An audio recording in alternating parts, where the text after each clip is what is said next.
The other girls hate the night shift. They say it's creepy being out there on the side of the highway with no other shops or houses for miles, and only the ticking clock to keep you company. But I found it relaxing, having all that time to myself.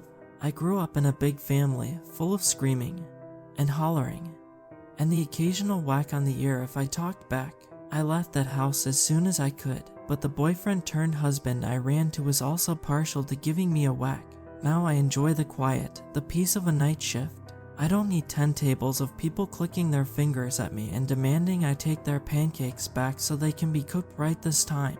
The occasional customer that comes rolling in off the highway this late at night is often strange, but almost always polite. Mostly though, that's just me, so unsurprised when just after 2 a.m., the bell above the door jingles, and she walks in. She doesn't look a day over 16, far too young to be out here alone.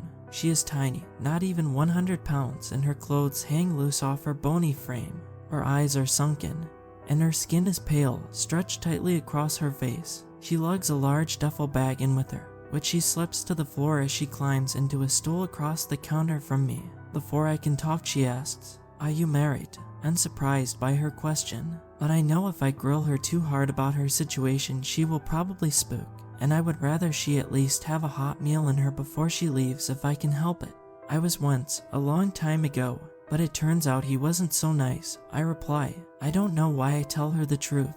Yeah, I know the feeling, she sighs. You aren't old enough to be married, I say, and I mean it. I'll be 19 in May, she replies. I pour her a cup of coffee and watch as she cradles the mug in her hands. Her nails are filthy, but underneath the dirt, they are filed perfectly. The diamond ring on her finger looks real too. Her fall from grace must have been recent. Can I get you anything to eat? I ask. No, she replies. I wait, sensing that she needs to tell me something, or that she needs to tell someone something, and I happen to be the only option she's got. She stares into her coffee as she begins to talk.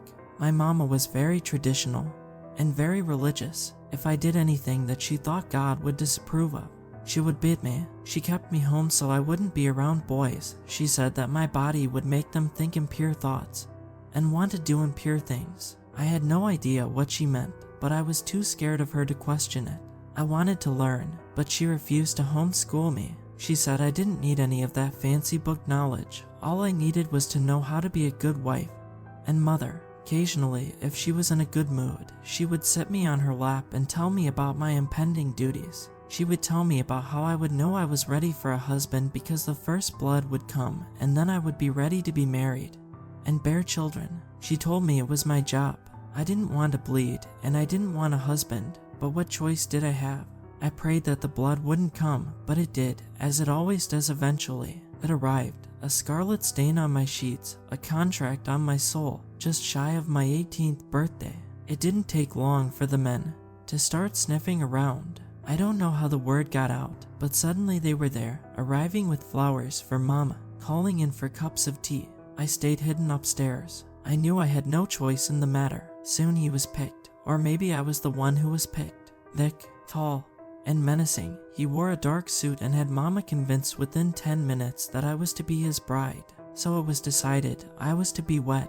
The dress, picked out by Mama on my sweet 16th, was hemmed, and the ceremony was performed the next day in the back garden. The dark skies matched my dark mood, and when he kissed me his skin felt hot. I left Mama then with a small suitcase and a sudden, unexpected urge to stay. At least she was a known horror. He grinned at me in the backseat, and his eyes glinted in the afternoon light. He reminded me of a wolf, and I, his prey. He made my skin crawl. He barely spoke to me as he led me into the house, our house I guess, but he took what he wanted. When he was done, he left. I waited a week, then called Mama to collect me. She was distraught, convinced that I had done something to scare him away. When she saw the bloody stain on the back of my wedding gown, she screamed that nobody would want me now I was spoiled. I crawled into bed and stayed there. She didn't want to see me, and I didn't want to see her, so it took a long time for her to notice my swelling womb. She pauses and takes another sip of her coffee. No doubt it is cold now. She doesn't look up at me and I don't say anything. I want to let her finish, because I think she needs to, and selfishly because I am enthralled by what she is saying. We get our fair share of crazies around here, especially in the middle of the night, but somehow, she doesn't feel crazy. By the time she does notice, there is nothing that can be done. My fate as a now unwed mother is sealed. A look in her eyes lets me know what I am worth to her, but she doesn't kick me out. No doubt the shame of anyone finding out would be worse than anything else. We come to a sort of agreement. Her silent judgment is my daily punishment for all my failures, and in exchange for keeping out of the way I am spared from being beaten. I spend most of my time hiding in my room, curled up in bed. I am exhausted. She brings me food, but I do not eat. My belly grows. With it grows the pain, a sharp, unnatural pain from deep within, and with that grows the fear. I do not want any part of him inside me, but here it grows. Soon it's hard to get out of bed, and Mama reluctantly has to help me. I am dizzy, my head spinning when she helps me up to use the bathroom.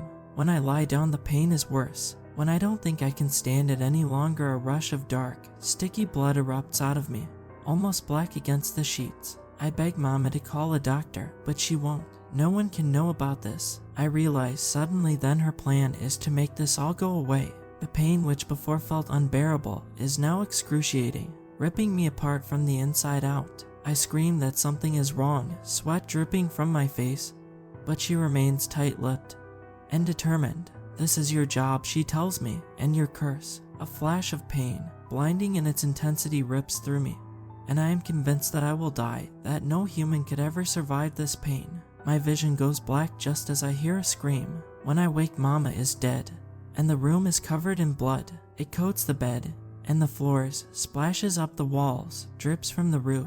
I don't know which is hers and which is mine. It's blood at the start of everything and at the end. I don't look too closely at Mama's mangled frame before I leave.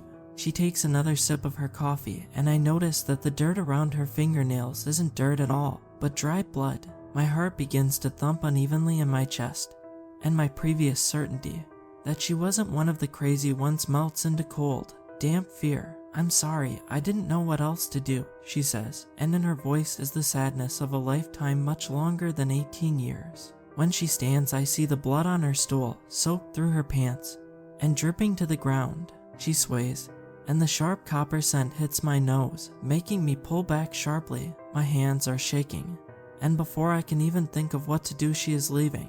Wait, I call, even though I don't want her to stay. The bell jingles, and she is gone, leaving nothing but the acrid smell of blood lingering in the air. I take a second, trying to slow my rasping breath and pounding heart. Then I notice it, out of the corner of my eye, the duffel bag. I stare, the seconds loudly clicking by on the clock, seeming to last minutes each. I know what's going to happen before it does, but when the bag moves, I still gasp. The baby, I whisper, my hand unconsciously reaching out. A small, sharp whimper leaks from the bag, and I jump. I walk slowly until I reach it. I know there is an innocent baby in there that needs my help, so why can't I move? Another sound from the bag, this one rougher, more guttural. With shaking hands, I slowly unzip the bag, wishing like anything I had never agreed to this god-forsaken extra shit. A movement, then a scream. The noise fills the diner, ear-splitting and sharp. I recoil, running then stumbling into the empty kitchen. It's deafening, booming all around me. It's not until I crawl into the cold store, pulling the heavy door closed behind me, that I realize that it's me that's screaming. I take a shuddering breath, and the screams turn into sobs. Now I am stuck in this cold store with no one due to arrive for 3.5 hours. I only have my trash polyester uniform, and it's getting colder. I don't have enough reception to make a call, but I am praying that this message will send, because I really need your help. And there is no way I am going back out there, not after what I saw, because that baby wasn't a baby at all. Its skin was black and hard, as if it had been burnt. Its tiny mouth was full of tiny teeth, sharp and gleaming, but the worst were its eyes, completely red, as if made from blood.